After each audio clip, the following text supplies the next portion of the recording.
नमस्कार, वाव नॅनीमध्ये तुमचं स्वागत आहे। आज आपण बनवणार आहोत चिवण्याचं सुकं। तर चला बनवूया। मला चिवणी चांगली गाबोळी भरलेली मिळाले। आता मी वाटणाला घेतलेले आहे मिरच्या, कोथिंबीर आणि लसूण। ते मी वाटून घेते। हे मी आता वाटून घेतले आणि इथे फ्राय पॅन मी तापत ठेवलाय। याला मी मीठ आणि हळद लावून घेतले। चिवणी छान मिळालेली आहेत, गाबोळीची चिवणी आहे आणि हे आता पावसाळ्याच्या यातच येतात गाबोळीची। पॅन तापत ठेवलेलं आहे, त्याच्यामध्ये तेल टाकते। 1.5 चमचा तेल टाकते।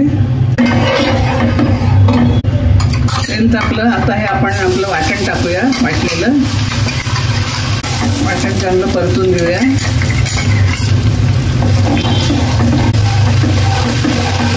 आंबट तिखट असं हे छान लागते। त्याच्यात कोकम टाकले।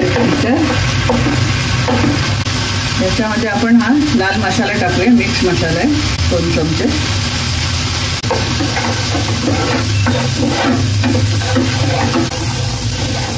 आता आपण हे मिक्सरमध्ये वाटलं त्याचं पाणी टाकूया जरासं।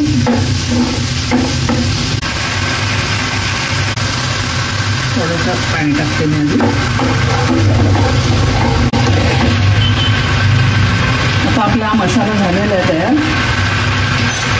आपण त्याच्यात चिवणी टाकूया।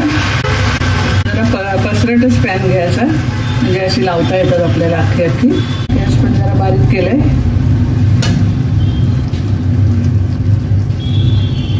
आता जरा आपण शिजून देऊया चांगली आणि मग उलटून घेऊ। जरा एक बाजू झाली का झाकण ठेवते, म्हणजे पटकन होईल। सॉरी, थोडं मीठ घालायचं राहिलं, मीठ घालते थोडंसं। मी लावलं होतं त्याला, थोडं घालते, रस आपला आहे ना म्हणून।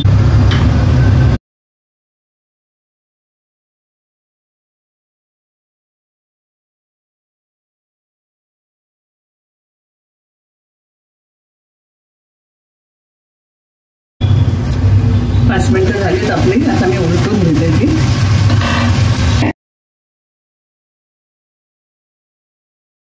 मसाला चांगला मुरलाय आता आपला।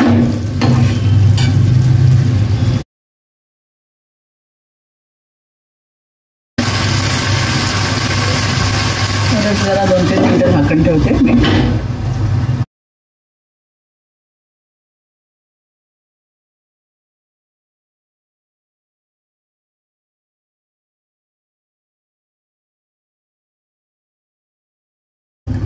चला तर आपलं तयार झालंय चिवणीचा रस्सा। चिवणीचं सुकं बनवले मी। चला तर आपलं तयार आहे, सुके चिवणीचं केले मी। हे बघा, आता मी डिशमध्ये काढून घेते। थोडीशी मी वरून कोथिंबीर टाकते। चला तर आपलं तयार आहे सुकं चिवण्याचं। बघा किती छान झालेलं आहे, मस्त एकदम टेस्टी। आणि त्यातली गाबोळी पण मस्त शिजलेली आहे। कशाबरोबरही तुम्ही खाऊ शकता। माझा हा चिवण्यांचा तुम्हाला व्हिडिओ आवडला तर लाईक करा, शेअर करा आणि सबस्क्राईब करा। तो परत धन्यवाद।